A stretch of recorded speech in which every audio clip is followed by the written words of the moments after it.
Sorry, that camera was supposed to be on me. Hey, y'all. Andrew Reed, Monster Creek Mushrooms. Actually, I guess I shouldn't apologize. She is way better looking than I am. Because, as with me, as ever, is the ever lovely Samantha Reed. Hi. And coffee. For the times when you don't. Samantha was telling me I had a Hitler milk mustache, I guess. All right, guys. Well, how y'all doing? Hope everybody's doing okay. We got free guy, fun guy in the house, and a Scott Stevens. Welcome. And I assume that we have questions. I'm going to let Samantha read them off to me at her leisure. But real quick, I'll finish the introduction, I guess, which is totally going to be mostly Q&A today. I am ready to answer all and any liquid culture themed questions. Let me get one out of the way real quick before we start into the actual questioning, and that is peptone use. So we definitely did a video on supercharging our LC with the peptone. We do still use peptone. We don't use it in all of our liquid culture anymore because it, well, I'll show you an example. Oh, nope, not that. Not that either. My goodness, take it all out. This. So these mats right there. It's funny how when you start looking at a camera or like looking at a screen of yourself on camera, you all of a sudden forget which way's up and down. So this right here is this big mat. I mean, you can see there's still culture underneath. Tons of it, plenty of it. And the peptone did cause very quick, very thick growth. But I'm starting to hate stir bars. And I do have a system that I'm going to move to that'll be an aeration stirring system. I learned this from a sterile algae farm that is down the road from me. And I plan on using that to aerate my cultures from now on, to shred and do everything instead of stirring. But the peptone and combination of stir bars, where we just don't have that many stir plates to keep the things going, we keep getting these huge mats. And it's actually a really cool idea for growing mushrooms hydroponically, but which I'm not ready to get to do experiments on that yet. But we're just moving away to a lot less peptone in our media. And so instead of a full gram per 500 milliliters, we're doing something like 0.1, 0.2, if any at all. So, and hold on a second, I'm getting some delay in my software. Let me make sure all other programs are off. They are not. Steam is on, Discord is on, Adobe is on. Goodness. Give me a second, guys. OneDrive's on. Oh, OneDrive, I hate you. You're going all out, huh?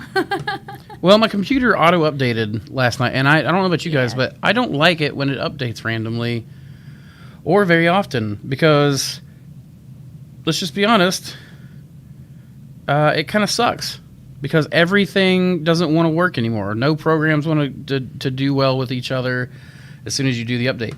So I always like to lag one update behind because by that point they've already figured all the bugs out. But, all right. Well, Samantha, since I've gotten the peptone question out of the way, what do you have for me? What's going on? So, dang, we're only like, what are we? We're like a couple minutes into this, and we've already got like 30 people. Yeah. Awesome, guys. Really awesome. Yeah. So the first question is, I guess the second now, do you still favor the idea of an open humidifier in your grow room? Do I what now? Do you still favor the idea of an open... Oh, that was from like last video. Yeah, absolutely. Oh, okay. Yeah, that's I prefer that for sure. Are there any like pros and cons that you can think of to kind of... Yeah, there are some pros and cons. Go deeper into it? Yeah, I can. Really, for me, it's simpler. And if anytime, like, we're huge reductionists. I know that it's like the big thing against science or whatever is reductionism, but that's like our superpower. I feel like these days is that we really focus on if we can possibly remove something from the equation, we will. So I personally liked the Are you talking about the container having a lid on it? Yes, with the elevator, and the elevator. I'm starting to dislike that elevator. So that's really what it comes down to. I feel well. Have you noticed how the second room that's open top always fogs way better than the other room? I think it's because we're getting so much lost potential humidity from that fog condensating in the elevator. Yeah. I like the closed one, though, because you have the UV light in the inside of it. And Well, that is true. I mean, that is very true.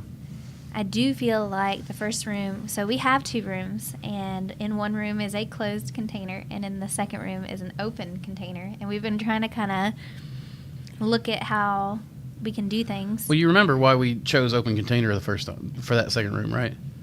Because we didn't have enough time. Because we were going to hang it.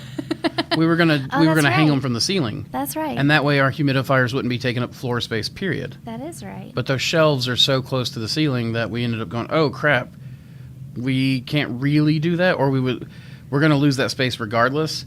And then Ben was like, screw it, I'm just going to put it on the floor for right now. And then, of course, like most temporary things we've done, you know, we've never really moved it because it's good enough as it is. I was very curious as to how the hanging thing was going to work out. And so maybe we can do that one in the third room.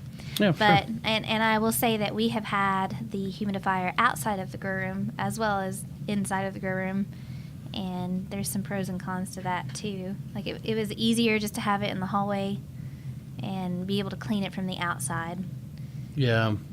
But we wanted to make sure we could carry pallets down that hallway without hitting our humidifiers. So we put it back inside, and it's underneath the shelving. So you have the floor space taken up, but it's not taking up floor space, if that makes sense. It's underneath everything, and it's kind of hidden, and which is nice. I will say that having it underneath, like, you don't have as many things landing on top of it, which is kind of cool. So I don't know. There's pros and cons to everything, and just personal taste, I suppose, is what it really boils down to. So the second after that is real quick. Yeah. That as far as the open air goes, something else I really like about it is just that it's easy to see if it's dirty, just like that. You don't have to second guess. You can immediately see it once it starts going slimy, and it kind of reminds you to clean it more often. The UV light, I feel like it's kind of like antibiotics and agar. It's nice to have, but it's kind of a crutch. And you start relying on it, and then you start having problems because, you know, out of sight, out of mind kind of stuff. I will say that cleaning-wise, being able to go into that second room and just turn off the water as you begin cleaning the room and letting it go down and down and down as you know, a few hours before you start cleaning, and let the water go down as you go. You get in there and you don't have to deal with a lot. You just basically pressure wash the inside of the container and you're done. Whereas with the first one, it's got that closed top and it's got the piping. You have to take everything apart little bit by little bit. And we have kind of troughs that we set everything in and we let it soak. But it is a lot more involved. That is very true. What you looking at? I just noticed that Laid Back Manor said they can't make super chats. I've wondered why super chats haven't been a thing recently. They're supposed to be enabled. I'll check it for next live stream. But anyways, you go ahead, because I was really looking at the chat is like getting away from us. All right, let's. Yeah, okay. So hit it. You also don't want to go too fast and not I be able don't. to answer. I know. I want to awesome answer answers. thoroughly. Yeah. Well, Move on. between between the Black Pearl King and the King Blue. Repeat it. Between the Black Pearl King and the King Blue, which is easier to grow, more like a King Oyster, and tastiest with best stipe edibility? King Blue. King Blue's better texture, easier to grow than Black Pearl. Wider range of conditions. Both blotch out pretty easy. So they're both going to be equally difficult on blotch. So King Blue is the one I would go with. I like the King Blue overall. I feel like it has the greater amount of success for us. King Blue to me is a superior oyster, and the King Oyster is a superior King Oyster. But Black Pearl is adequate either. But I get so excited when Black Pearl does well for us, and we can actually get it to. Well, it's true, but that's another It's problem, so right? pretty. Is there's another problem. You get excited when it does well. I want something that's like, that But I does well. think maybe for me Is an with the Black expectation. Pearl, it's kind of like it's sort of novelty. It's in there and it's something new and different. Whereas King Blue, we have King Blue in there all the time. So overall, highest success rate, King Blue. Yeah, King Blue. So, next question. Which I'd be very interested to see everyone else's opinion on that as well. Yes, please. So Scott also asked, have you moved to using all LC for inoculating grain spawn, or do some species require agar or different grain? We are like pretty much 100% LC inoculated grain spawn. So, which makes every single grain spawn that we do a grain master. And I like that because it allows me to create. If I've got 6 bags I pull out of an autoclave and I pull 6 different syringes of liquid culture, then I can make 6 different strains that day. If I have 1 bag of King Blue Oyster that needs to be expanded into more grain, I pull those 6 bags of grain out, then I'm most likely going to inoculate all of them with that 1 bag, which makes my grain to grain transfers much harder to maintain diversity while growing. Are oats and wheat comparable for spawn? They're comparable, but their oats are better. Why? They're more nutritious. Go look up the nutritional profile of both. The easy answer is more protein in oats. Now, as far as price point, too. Who cares? Yeah. So who cares about price in your grain spawn? Let's say it's $1 more for 50 pounds. Okay? That means you're paying 2 cents more a pound on your grain. Who cares if it's more expensive? Also, cost of wheat is going up, you guys, but it's the pressure valve. Oh, the pressure valve's releasing. It's releasing. Hopefully she's not freaking out. Oh, she's probably burping it. Probably. Okay. Scared me. So guys, this is our first time that we're doing a live stream while our new employee Cheryl is working in the lab, and so there's She's doing an awesome job. She is doing an awesome job. We estimated it was going to take her like 6 weeks or so to get through the backlog that Jack and I had produced, and no, it's taking her like 1.5. This is like the great thing about being able to hire someone. Shows you. Who's trained in this, like better than me. Definitely better. Like she's going to help us out with videos too, guys. So no worries. Yeah, I can't wait till you guys can meet her. Also, oats are super easy for us to obtain around here, so it's kind of our choice. Oats are almost always grown in America if you buy them. You're not getting imported stuff. So during this war and all the shortages, oats will hopefully be much easier to get. Sorghum. Sorghum is also another American grain, and sorghum works great. And I actually do nowadays prefer mixed grains. We do 2 parts oats, 2 parts sorghum, which is Milo, and then 1 part whole corn for our grain spawn these days. Samantha looks in thought. It jumped on me, so I'm trying to find my way Well, back. let me see if I can figure out where you were at. Damn, I missed the live Q&A. Dang, Paul, you're here with us. Oh, okay, there, he figured it out down in the chat. I'm so glad I finally got to make a live stream. Me too, Tristan Cresswell. For a minute, I thought that you were my employee fucking with me, to be honest, because of Tristan. Oh, sorry, Samantha didn't like that I cussed. I was Navy, not really Navy, but Marine Corps is the Department of the Navy, which means that I curse like a sailor, and Samantha doesn't like that I curse like a sailor, and I don't even like that I curse like a sailor. Woolly Neptune. You're gonna get it for that one. Whatever. It's been 10 minutes. So, does overly Pulling on the syringe kill the mic? It's not pussing. Well, Look how red she's turning. I didn't know whether to take it literally or not. How do you puss on a syringe, Samantha? Okay, to me, the camera's on you. Tell me.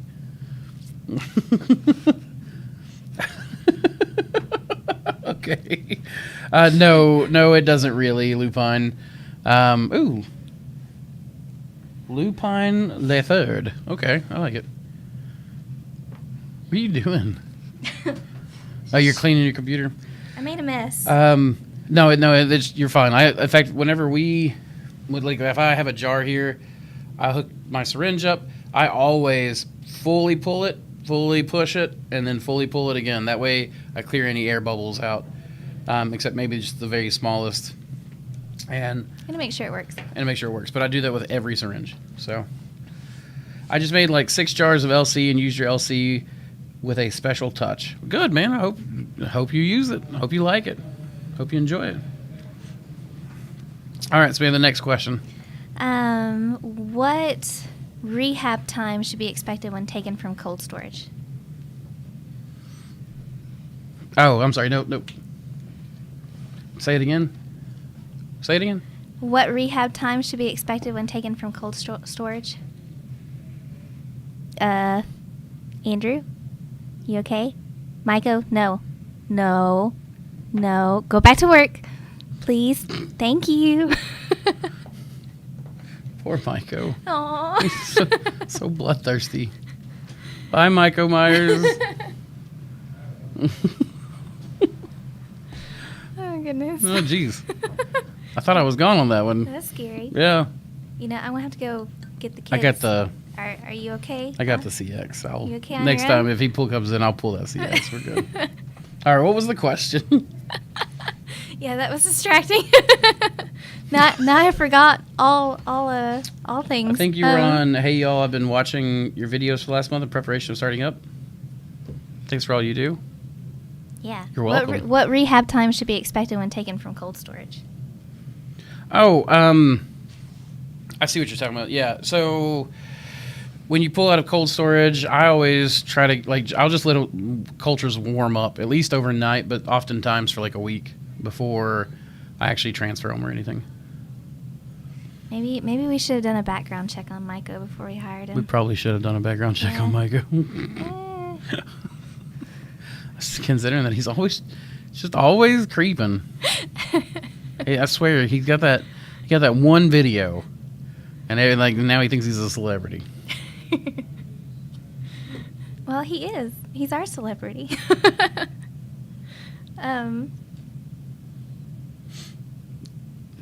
You got the next one?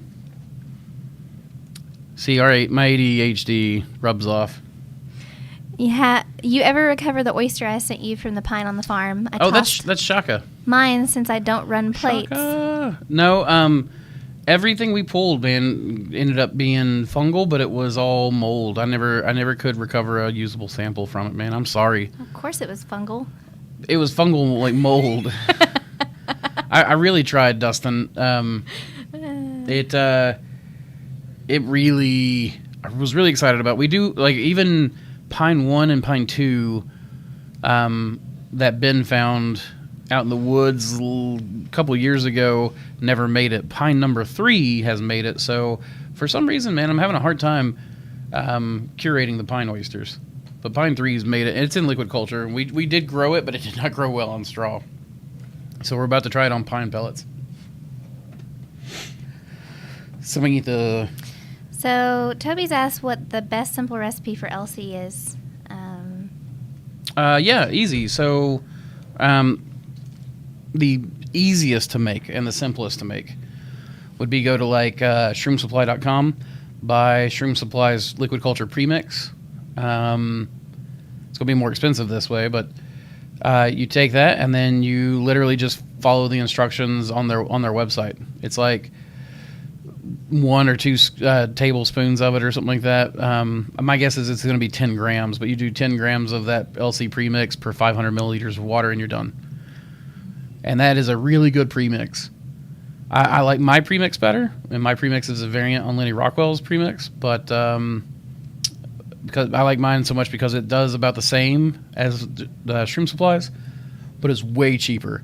And I've got a video on it. You guys can watch how I make my liquid culture premix. It's just 1 part malt extract with 4 parts corn dextrose. So I buy 1 pound of malt extract, 4 pounds of corn dextrose, throw them in a whey container, and then shake the hell out of them and call it done. So Tristan has said, I don't have much extra money after monthly expenses to put toward my mushroom business, but it's what I really want to make my career. Any tips? I mean, you're talking to the right people on that one. We bootstrapped this whole thing for the most part. Yep. I will admit that there have been times where we have met monthly expenses and we've had like 98 cents left in the bank account. That's cutting it really close. Yeah, absolutely. So... one thing I can say is if you might be able to find yourself a decent angel investor. An angel investor would be something like a friend or a family member. You know, and depending on, like, I'm not sure how short you are, what equipment you have, but I literally gave a friend of mine 10% of my business for $2,000 on day one to get a HEPA filter. Yep. Because I knew a HEPA filter would make me a lot more money back because I was working in a still air box and I knew that a HEPA filter would mean less loss and way more production. And then we had someone who saw what we were doing. They were very interested in what we were doing. Put in $2,500 and then let us buy them back out later. Yep. Which was extremely awesome. Yeah, I mean, he helped us buy a bunch of equipment, and then we basically turned around, paid him off, and got that 10% of our business back. Yeah, and then I also worked essentially. And then Ben. Oh, sorry. Yeah, go ahead. Ben. Sorry, go ahead. Ben helped us out. Mm-hmm. And he helped us out immensely just in essentially free labor, volunteering his time, his expertise, and building. Building all sorts of contraptions for us to test out and use. And our first steamer, do not do this. Do not do this. Don't do this. But seriously, don't. Our first boiler, we literally had, where we were hanging straw bags, Ben used to make these S-shaped hooks, right, out of electric fencing, like the real strong gauge stuff. And Ben took these, put them in a bucket with salt water. So you have a bucket here that's salt water, a bucket with fresh water, and a toilet refill valve that we stole from our downstairs toilet because we didn't have any money. And the bucket was from work. It was an old icing bucket. Old icing buckets where Samantha and I worked at the cake factory. And and then that literally made steam because apparently 5-gallon buckets can boil. You can take boiling water.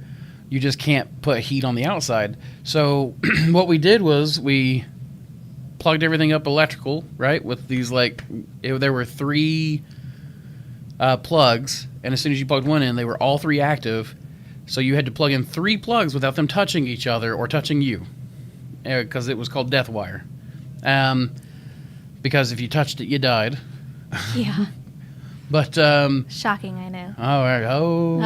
Look at you. So, but I swear, I love how much she tickles herself with puns. Sorry.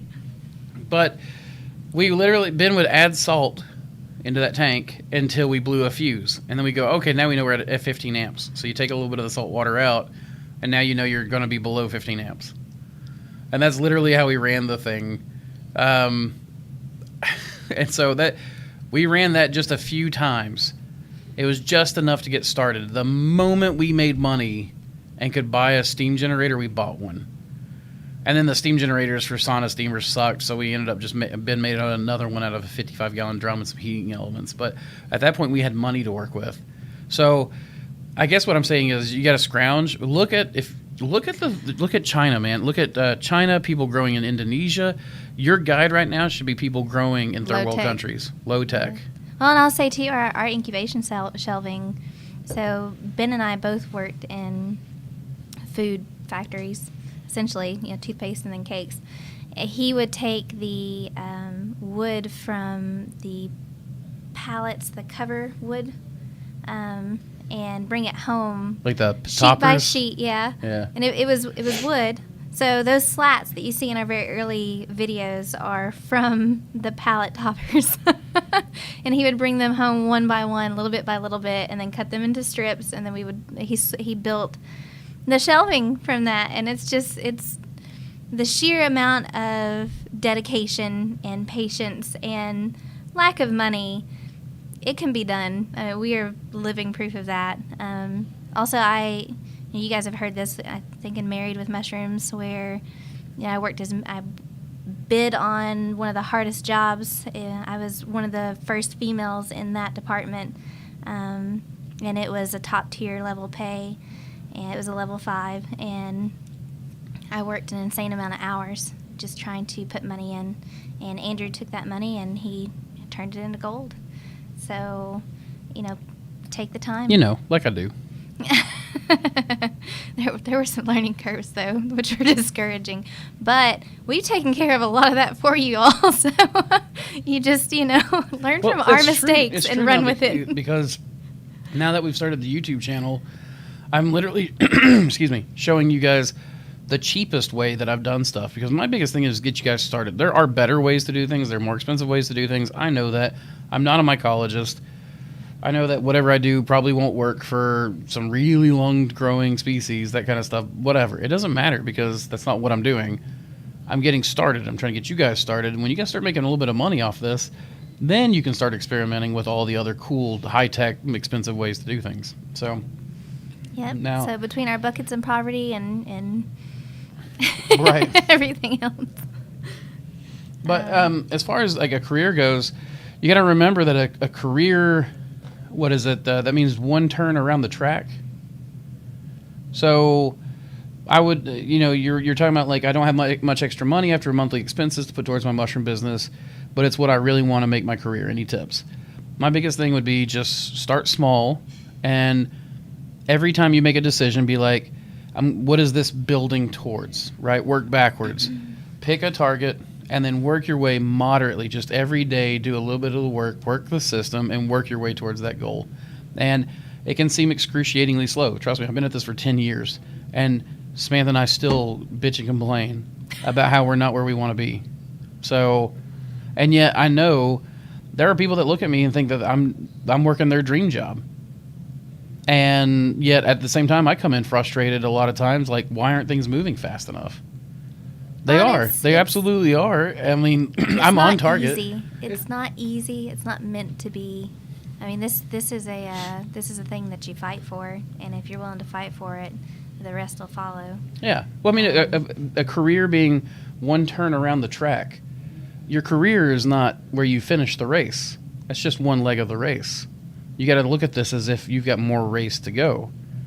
So you're not going to go 0 to 100. This is now my career. You're going to take small baby steps, and those baby steps will turn into bigger steps, and those bigger steps will turn into giant steps, and you'll be taking leaps and renting warehouses and stuff before you know it. There's also a lot of different ways to get into fungus, and growing mushrooms is a really good way to get in and make money quickly, but it is not the easiest way to make money. I mean, you can go to college and try to go for microbiology, but there are culture sales, there are spawn sales, there are services, there are, cordyceps, there's all kinds of different edibles, there's biomaterials, we could go on about this forever, but really what it is pick a target and just slowly work your way there. Start selling to your friends and family, show people that, your crazy mushroom idea actually has a little bit of merit to it, and then attract opportunity from there. And here's another thing is, starting out now, there's so much information that really wasn't there when we started. And plus, people are buying in. Restaurants are buying in. General consumers and the public are buying in. That's something that we had to fight as well.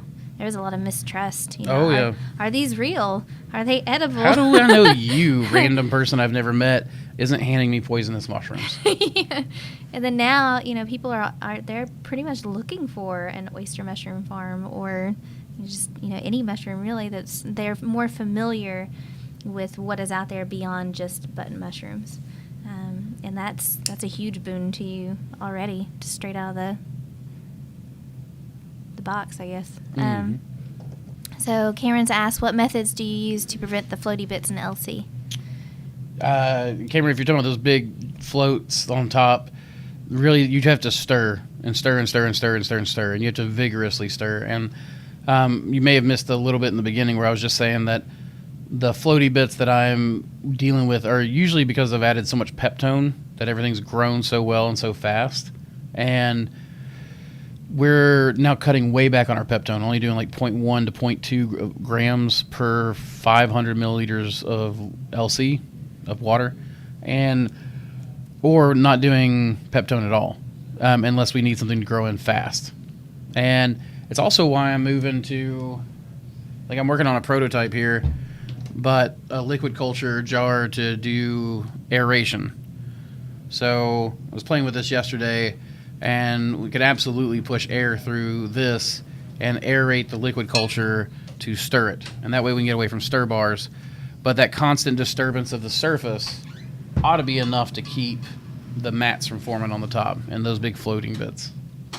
Yeah, and then I had this grand scheme idea, which is probably never going to happen, but, you know, making your own jar with a open on top and open on bottom, and then it's a blender on the bottom, and then...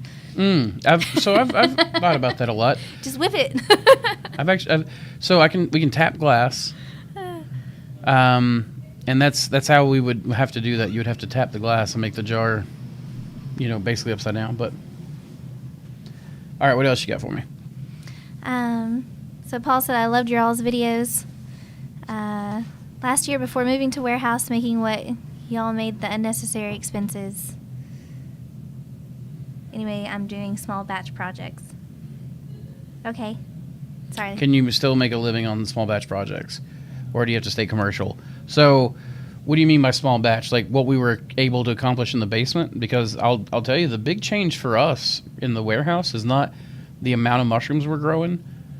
We're growing a little bit more than what we grew in the basement, but not much. The big thing for us is the lab space, the dock space. It's made what we were already doing far cheaper, even though we've got, you know, the rent that we've got, because we can get substrates in for far less than what we were able to before. Love you, baby. Love you. I'll be right back. Yep, I'll see you.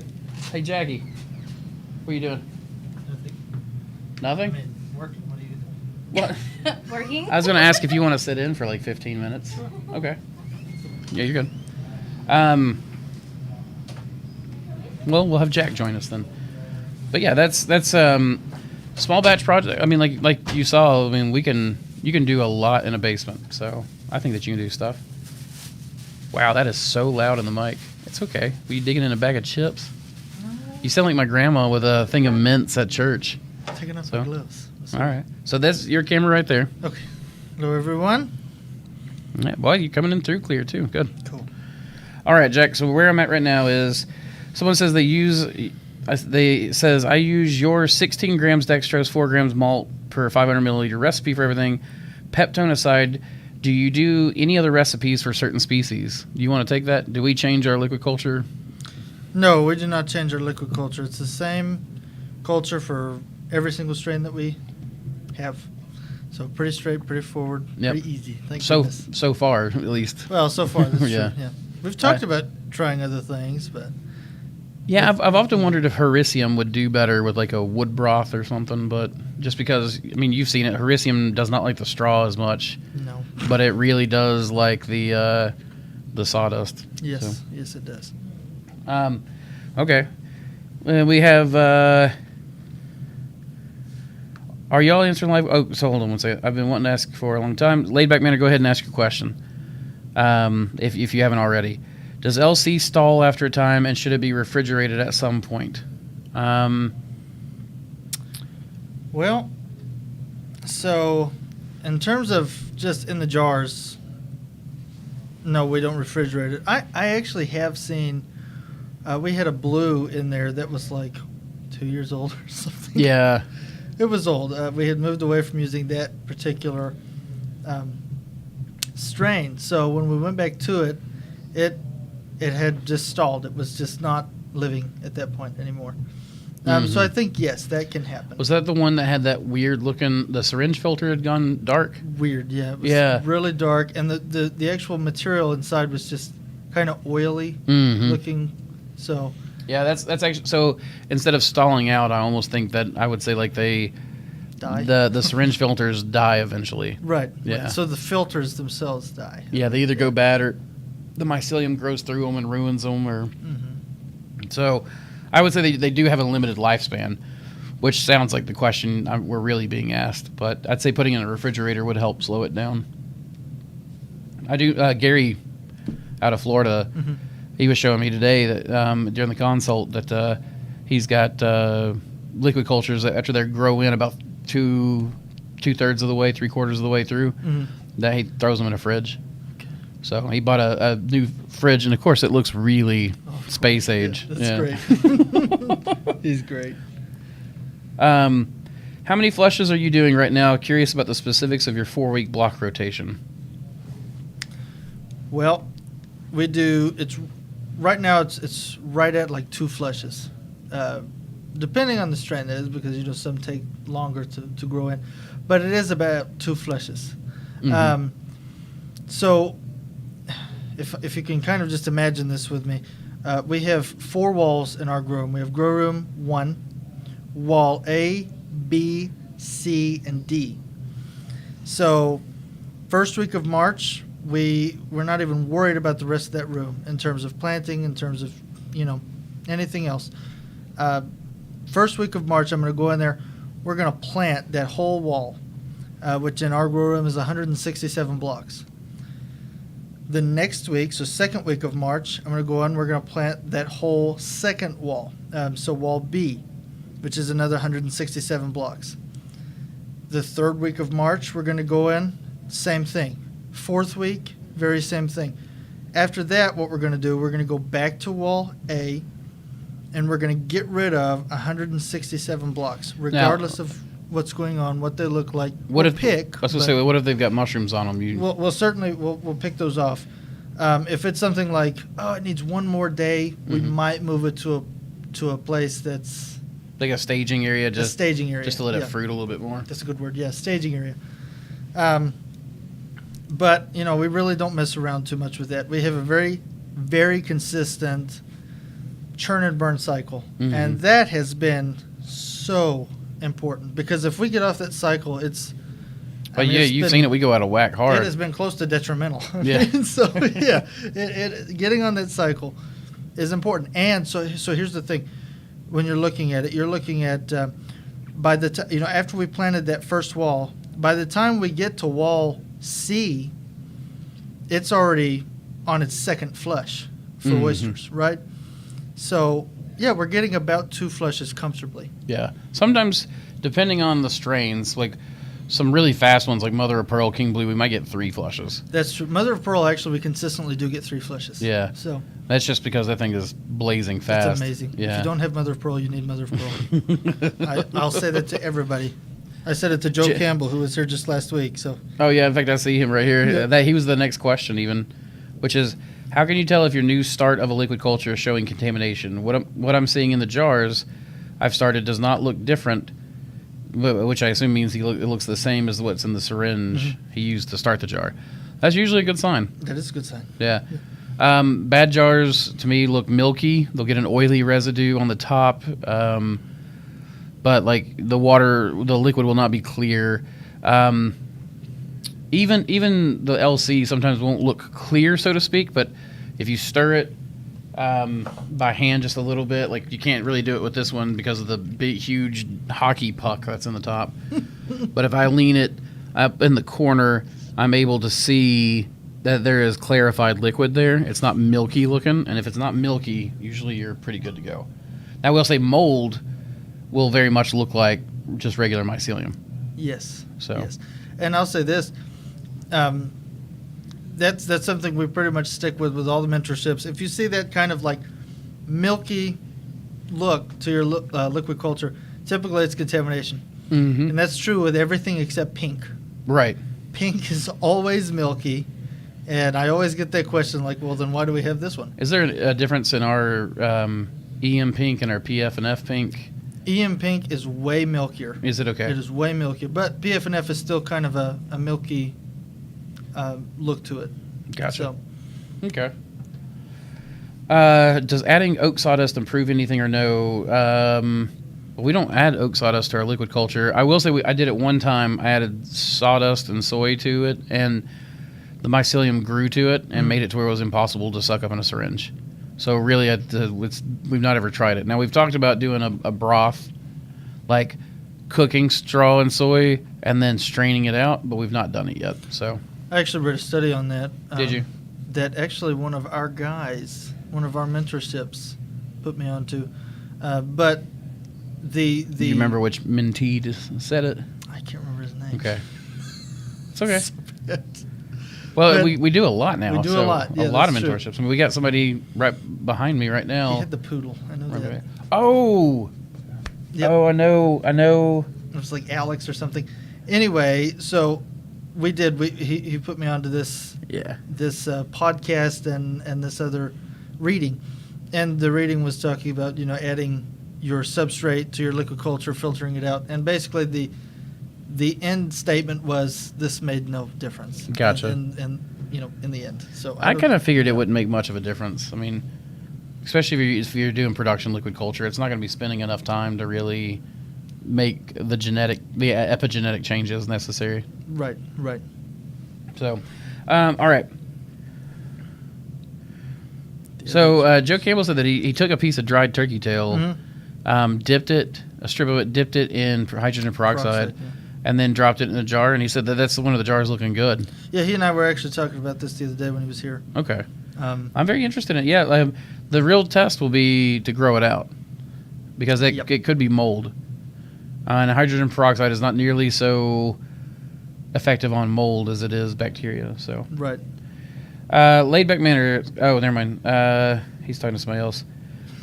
Jeff Weezer, could you explain what blotch is, please? Maybe early signs of it and what mistakes that make your block susceptible.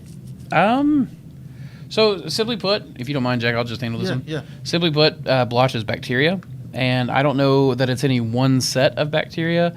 Now that we have a biologist on staff, we may see if we can't go through and identify, do some swabs and some gram staining and stuff. But my guess is that the bacteria that causes blotch is probably common everywhere. Like it's probably just one of the most common bacteria in the world, and it just grows on your mushrooms. When there's too much humidity, it grows on the surface of the mushrooms and basically makes them go bad. And the biofilm that grows on the mushrooms, which is basically just bacterial residue, causes it to rot and go bad.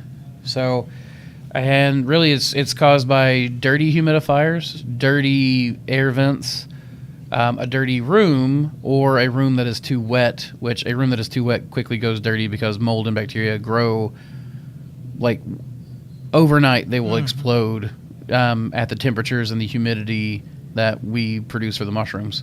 That's why cleaning is so important for mushrooms, because you're making the perfect environment for microorganisms to live. So now we got one by Scott Mann. Mossy Creek Mushrooms, love your channel. My mushroom farm, Fadek Farms, is now selling King Blues, and the customers love them. I'm curious if you could talk a bit about how you made the strain. Well, I guess, Jack, I'll take this one too. Yep, that's fine. Since it's before Jack. That's pretty much you. So King Blue was one of my my earliest cross that I managed to keep through the years. And the truth is that I'm pretty sure it's an Elm crossed with a Lambert's 123, an Elm A, maybe Elm Z. The problem is I bred that strain before I kept good notes. Now we have we didn't even have the labeling system that I've got now. And it was entirely experimental. So back in the day, I could never remember where I had gotten it. I did find some notes on it where I was like, okay, I bred this on this date. It didn't list the parent stock, so I don't really know for sure. But knowing what I was growing around that time, it would have been Elm A and Lambert's 123. But the truth is, the genetics history, the paternity of that strain is probably going to be lost to antiquity. What was it? The question was, talk a bit about how you made the strain. So really, I mean, I just I did what's called spore streaking. You take a spore print, and an inoculation loop. An inoculation loop is just a wire that's got a circle at the end that makes that loop. You take that, you heat it up, you put it in agar to cool it and get sticky, sugary agar melted all over it. Run it across your spore print, and then you take a petri dish and you're just going to swab kind of in that direction like that. And then when you take, you're going to burn that inoculation loop. What was that? Oh, sorry, you're okay. You take that inoculation loop, you're going to burn it off again, cool it in separate agar because you don't want the spores that you just put on that dish on your loop now, because now you're going to dirty up your other spore print. Go to your other spore print from a different strain, slide it through that, and then where you went this way, like left to right, now you're going to go up to down the other way, and it's going to create a crosshatch pattern. And that crosshatch pattern, everywhere where the two lines come together, what you're going to do is you'll cut that out, put it on a plate, then you'll start doing your isolations from there. You grow out the isolations, and each one of those will be a different strain. That is not how we breed now, but that is how I bred that strain. Now, it was with help from a fellow named Sidney Obersingleton, who helped me he's the one that taught me a little bit about basically the basics of breeding mushrooms. And then I crossed blue. I remember that I crossed blue with something like an elm or a white oyster for that first one, because we got various shades of blue. And I was thinking that was like, okay, well, that's going to help me show if I actually crossed the blue oysters or not, because I'll get those various shades. And then he got really excited because he was like, oh my gosh, you just proved that Pleurotus austriatus variant columbinus will breed with Pleurotus austriatus of other varieties. So I didn't realize I was doing such cool work, but that's what I was doing. So that's how we bred it. And we will do, right now I'm working on a mushroom breeding video, but that's going to be patrons only. So it'll only be available through the Patreon for the first little while. It will eventually be released to the public, but it's going to the patrons first. So now, I actually grew exclusively Black Pearl King to start learning. It's no wonder I had so much trouble, but I'm pretty good at it now. Recommendations on best starter strains. I'll let Jack take that, because Jack, he's the one that deals with you guys every day. Well, I'll tell you, best starter strains. I have to go with King Blue for one. It's a good mushroom to grow. It's an easier mushroom to grow. It is. You've heard us in our previous video say it's a little bit more susceptible to blotch. But so long as you've got your room kept and clean, you don't have to worry about it. I mean, really. So King Blue definitely. Mother of Pearl. I said it already in the video. If you don't have it, you need it. It's the mother of all. I love that mushroom. Why do you like that strain so much? I love that. I mean, mushroom. I love it, but it is gorgeous. It is gorgeous. Well, okay, that's fair. It is so easy to grow. I mean, that one I have never, ever well, it's had just a like contamination you have really problem. honed in on that strain. That like, is, beautiful. From the time that you've been here, you have really. I was just wondering, because that's been your favorite or one of your favorites for a while. I took some home, and it's beautiful whenever it's young. I took a young. Can you eat home. those while you're fasting? Mm-hmm. Okay, yeah. cool. Sorry, keep going. No, you're fine. I took some home, and my grandmother said, "Oh my gosh, look at those! Those are beautiful. Can you make earrings? Like dehydrate them and make earrings?" Oh for my me? gosh, we should totally. We should try that. Yeah. But I don't know. We have used it so much at home because we grow it year round all the time, and it's just so easy. I don't think I have ever, in my time here, I don't think I've ever had a problem with contamination in the mother of pearl. I say you won't, knock on wood, but that's a good point. Like, even when I've seen contamination, it outdoes it. It outdoes it. Yeah. The mushroom is just so aggressive. It is such a good and easy strain. So, mother of pearl is what I really, really, really recommend. Other than that, I like Lambert's 123, which we're not doing a whole lot of right now. But Lambert's 123, we're actually about to retire it too. So. Yes, we are. We are. But in terms of first time growing, I think that's a good one. So that's three really good ones. I think that's probably good. I think so. Three starters. Three is enough. So wait, you said King Blue, Mother of Pearl, and Lambert's 123. That's what I've got. I feel you on that. That sounds good. Thank you. Okay. I'm actually trying to. I agree. That's why I follow, because I pretty much run the same way you do. We never talk cubensis though. Any thoughts on breeding? I'm wanting to breed a Jales Cox Peace River Jack Frost. I don't know what that is. I'm going to skip that question. I'm sorry, guys. Yeah, I don't. yeah. Also, just Hey, Brody. Just knocked up. I love how Samantha's sitting there reading over my shoulder on camera. I can move. You want to come back? Just knocked up a 10-grain cereal I'm testing out as well. That sounds good. I'm really excited about that. Joe Campbell asked where we buy our oats from. We actually have our grain, our sorghum we get from Mushroom Media Online. Mm-hmm. Our oats we get from Tractor Supply. Or co-op, just depends. Or the Farmers Co-op, okay. They have been kind of scarce here recently, to be fair. So. Well, it's spring. It's almost always the time they get scarce for oats. Right. Do you know about other grains? Are there any shortages going on right now? I know wheat jumped up 68%. Well, oats is still. We've been in a shortage of oats for a while. We kind of came in the clear for a very brief time, but we're kind of back in the dark with them. I don't really know when or who is going to have them, but Tractor Supply in Jefferson City here, they've got them right now, as a matter of fact. So, worst comes to worst, we'll go outside and collect sticks, break them, and use them as spawn. Right. I mean, there's ways around this. We're good. Okay. I like Penny Pack's comment. Well, I'll have to look at it here in a second. Have you done more testing on LC to bulk? Probably won't see your answer since I have to head back into work shortly. Watch the playback. Josiah, I have. We're doing a lot more, just so you can see the answer. That's what this buddy's about, right? Going to 1 gallon jars. And I've got a couple of 12-liter bioreactors that I'm ordering up as well. So we'll see how that goes. The answer is I don't have any more information to share yet.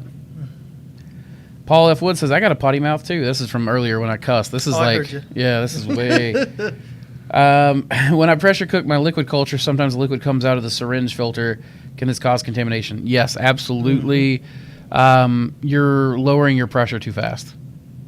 You don't be burping your autoclave. Don't let it cool overnight naturally. Don't try to rush it. Pushing. It was a mishap on another comment. Oh, okay. Hey, I made it hell. I'm 60 and female and grew up cussing. That's great. That's what Samantha was liking. Have you got a chance to check out media extractor caps at all? I have not, Paul F. Wood. I'm going to write that down right now so I don't forget. Media. What was that? Extractor caps? Mm-hmm. Okay. All right. Oh my God, Michael. So now I'm just now getting to the Myco Myers stuff. You see how far behind I am? We're going to rapid fire these because we've only got 7 minutes till I'm supposed to end this. So I'm going to rapid fire. You help me rapid fire too, okay? For any. So glad to see you having fun doing live streams. Absolutely. Myers just answered my question. I was going to say I'll leave mine out for a couple of days before transfers. Wait, how did Myers answer him? I think it's Myers. I got you. How many times have you successfully rescued a batch? I just had my first successfully rescued rescue of. We all look like we can't read. Well, they look like they can't type. Oh. Does that look to you? Mm-hmm. Let's see. How many times have you successfully rescued a batch? A few times. Like if you're talking about liquid culture, we're actually working with Pleurotus dryaenus right now, which the last 3 syringes I've gotten from my Psyllium Emporium have been horribly contaminated. So we're Cheryl just told us she's got a plan to try to salvage it. I would like to because it's a very rare strain in the United States. They should call it reduced plating. Mm-hmm. Reduced plating. Yep. I'm learning all kinds of cool stuff, guys. This is what I thought. I'm going to hire the expert to teach me to become an expert. This is so cool. Agar sugar water, lol. How many times have you... Okay, never mind. I'm trying to get through this fast.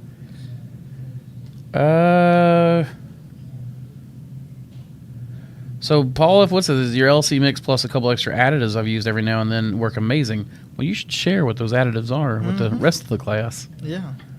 I would love it. James is late. James, that's okay, Hey, because you're here. apparently you've been here for a while because I'm just now getting to this part of the conversation. Laid Back Manner says, do you have any advice for someone like me who wants to start my own mushroom cultivating, selling business? Anything you wish you knew or owned, etc., knew when you first started your business? Actually, I feel like Samantha would be a really good one for that one, Jack, if you don't mind. Oh, wow. Cool. Well, Samantha. Huh? Huh? Will you ask that again? I wasn't. I will. Go ahead and sit down and I'll... Thank you, Jack. Yeah, thank you, Jackie. It says, do you have any advice for someone like me who wants to... Sorry. She asked me today. And that was definitely on camera. You sitting there like rubbing your butt and be like, "Boy, it's warm." Oh my goodness. Do you have any advice for someone like me? Oh my gosh, yeah, it's just now showing up too on the stream. Do you have any advice for someone like me who wants to start my own mushroom cultivating, selling business? Anything you wish you knew or owned, etc., knew when you first started your business? Is there any? I'll let you go first, then I'll do mine. But remember, we got 4 minutes to close this out. So That's it. we'll go. We might go over a few minutes, but let's not plan on that. Let's let it happen naturally. If you want me to go first, I'll go first. You go first because I'm still thinking. Okay, I'll go first. Something I wish I knew, to pay attention to the business side of the business. I thought it was all going to be about growing mushrooms and selling them. You sure? Okay. I thought it was going to be all about growing mushrooms and growing the finest mushrooms possible, and that's ish. That's it-ish. Like, good enough mushrooms are really what you want. You want to focus on the business aspect of things, and it's not. I know a lot of us attracted to mushrooms. Business is not exactly what we're known for, right? Like, which thankfully mushrooms is attracting a much wider crowd than it once was, but it's not really like a lot of us aren't like super focused on business things, right? A lot of us are attracted to mushrooms because we're attracted to mushrooms. We're not to the art, the science, the poetry behind it, or even just the sheer, amazement of how something so tiny can grow millions of pounds worth of biomass. So I really wish I had known to focus on business, pay attention to taxes, pay attention to my accountant, pick a good accountant, because there were, 4 years, Samantha, that we didn't get a tax return because we went with the wrong person, the wrong accountant, who really screwed us up. Well, we got a tax return. It just didn't go into. Oh, yeah, our tax return. We bank had 4 account. tax returns that didn't go to us, and we're still trying to fix all that with the IRS. Yeah, we had to apply for a special PIN number. Yep. So, and that means that I'll probably get that money right about the time the dollar falls out and it's worthless. So, but yeah, that's it pretty much. It's not really anything mushroom related. I wish that I had known more about business. But then again, most people don't know anything about business until they run their first business into the ground. That's why first businesses... Or they were wildly successful with their first business. Well, that's true, but more likely, I think the statistics show it's more likely people are most successful around their second or third business. But that's actually something else I wish somebody had told me early on. Failing is part of the process. If you're not failing, you're not learning anything. And so you can't get discouraged when you fail. In fact, you should get excited when you fail because you just figured something out. Or you're about to figure something out. Well, this is where I'll probably kind of butt in if you're okay with it. You can butt in on me anytime. I wish that I had known that it was okay to give ourselves permission to not have everything perfect starting off. Yeah, that's always been your kind of hang up, huh? But because for me, you have a recipe, you have an end result that you're after, you know, 1 through 12, you fill all the standards. I have a question for people like that, though. For people like you, something that I just thought of, which is, okay, but how did the recipe come to be? You know what I'm saying? Like, these recipes that people... That, well, you have this preconceived notion of what a recipe for success is. Sure. But that's what I'm saying. It's typically kind of brought on by social standards and expectations, by what's been done before you. You know, it's... and we sort of blew that out of the... We went a weird route that wasn't necessarily... I mean, we had some hiccups along the way where people disagreed with us, and some naysayers along the way. You can't do it that way, but we did. And so when you know how many people told me that you couldn't, make steam with 2 wires and a salt water bucket, and Ben did it anyways. But should you? No, you shouldn't. You should not do that. But so anything you wish you knew or owned, I know when we went to market, we went and bought one of the nicest tents, some of the nicest tables. Looking back now after experience, some of the really, really nice things that were really expensive weren't necessarily the best. For one, through wear and tear, and then another, we didn't need to spend that much money. We didn't need to own all of that. Like the back to zap. Yeah. A $300 back to zap versus a $60 Lowe's torch. Yeah. That kind of thing. Yeah. Well, and we didn't need to have that many mushrooms on the table dehydrating in the sun. Well, that too. We didn't need to fit everyone's expectations. That and giving ourselves permission to take 5 years to grow, which is pretty, from what I understand now, pretty typical of a business. It takes you about 5 years to, if you take out a loan in the very beginning of your business and you buy all this stuff, it takes you about 5 years to kind of get going and get into that, paying it back and start being successful. And you have to allow yourself the forgiveness to build up and to snowball. You have to allow yourself, you don't have to own everything to begin with. In fact, owning everything can be quite counterproductive. You can be burdensome. Yeah. Burdensome. Sorry. Burdensome. It's birds and some. So Dustin says, which Shaka says, so what are your thoughts of how to collect the rarity cultures from the wild, yet it's the only decent specimen, maybe dip in solution like we would plant tissue culture than standard fruit cloning? Honestly, Dustin, it's going to be a matter of luck and repetition is my thought. I don't think that there's going to be any magic bullet or a plant dip or anything that's going to maybe dip it in hydrogen peroxide and but every time I've ever done the hydrogen peroxide dip on wet tissue, it typically does not go well. So really it's about luck of being there when that, Ben and Stephanie brought back 70 something cultures one day from one day's hike at Panther Creek. And only 50 of them actually stayed in our library. But that's still 50 new strains. But the rest of them were too buggy, too mushy, wouldn't grow right, et cetera. So that's you're not going to get everything. The whole, trying to get the rarity ones, it's just going to be attempts after attempts after attempts until it goes correctly. That's my thought on that. Let's see. And going back to the question before that, something that we could have bought straight off the bat and owned that would have saved us grief. Having Thor from the very beginning would have been awesome, because there for a good little bit we were hand bagging everything. It was horrible. And having a van was the best decision we could have ever made. Something that you could haul things in. Mm-hmm. Oh, vans are a mushroom farmer's best run. Grow with. In fact, what was funny is we started the farm with a van, and we pull up to the farmer's co-op, right? And there's all these guys in these huge trucks, and all the guys that work at co-ops have these huge trucks. And every day we're showing up, we're getting feed in the amount that these guys are carrying in big trucks, and they're like, how you carry all that in this van? And it's like, have you ever looked at the payload on a van? Especially a touring. Especially a touring van? Yeah, they're expecting a 200-pound person per seat, and they hold 8 people. It's kind of a lot. Yep. And I was telling this guy at the co-op, I was like, yeah, man, and it's great because I don't have to care if it's raining, it's pouring, anything. I don't have to try to cover my truck bed to carry feed. I don't have to do anything. And guess what happened? Within just 6 or 7 weeks, every person at that co-op was driving vans.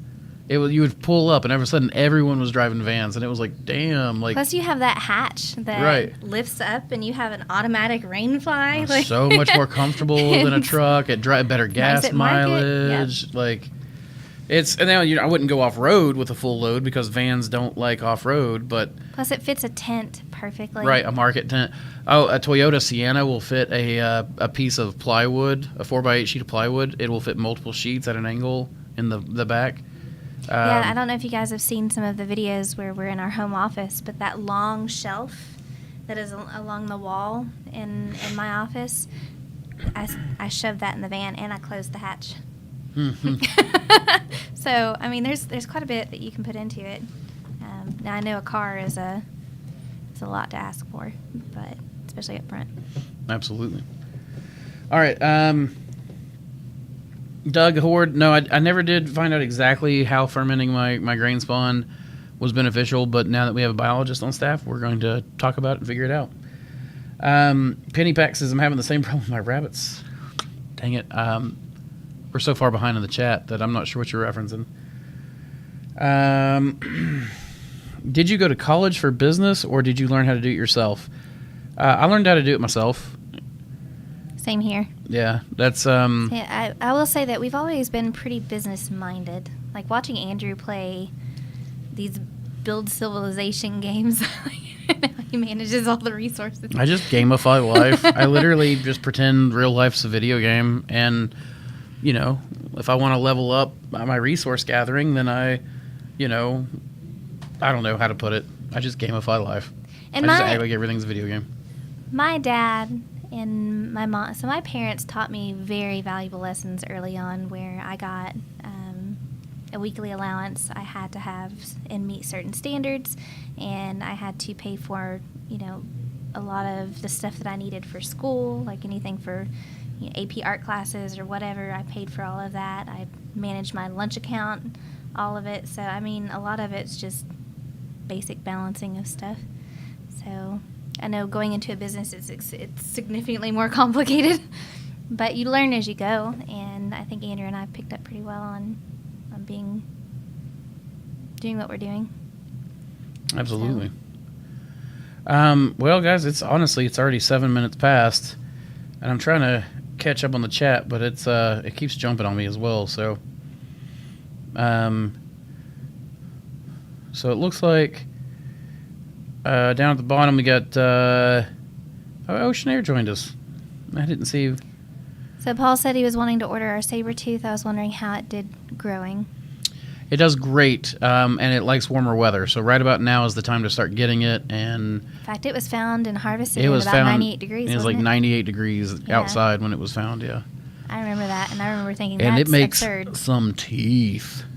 It really makes some teeth. So, and it's got a lot of branches. A van. I was actually thinking about doing a Myco on wheels, but with a food truck. That sounds cool. I've always wanted to do like a mobile laboratory and just tour the country, like, where you like go to these big, where people are picking morels on the burns in like Oregon, and have people bring me morels, and then I'll just sit there and just clone every mushroom, like not every mushroom, but everything that I could possibly, every strain I could get my hands on. Well, thanks, John. You too, man. Drive safe. Oh, hopefully you weren't too distracted. Any advice on cultivating chicken of the woods? I cloned a wild specimen. Say it again. Any advice on cloning from cultivating wild chicken of the woods? Cloning wild chicken of the woods? And cultivating it. So, cultivation of it. No, I don't have a lot of advice for it. There's a company in Poland or Hungary. Maybe you should look up Chicken of the Woods Hungary, Chicken of the Woods Poland. There was some company that it's really rare to find information. We grew it on wheat bran. We had about a 1/4 pound yield off of like a 5-pound block. We are trialing it again. We're getting cultures that we found this past summer into liquid culture right now to be growing this summer. And we're going to trial them again in the grow room. I will say that if you're going to do Chicken of the Woods lab work, some of the advice that I have is do it last, because as you open the dish, the Chicken of the Woods is so airy and fluffy that little particles, little strings of mycelium will just start flying all over you. Like I'll have little particles of Chicken of the Woods in my beard and be on my clothes.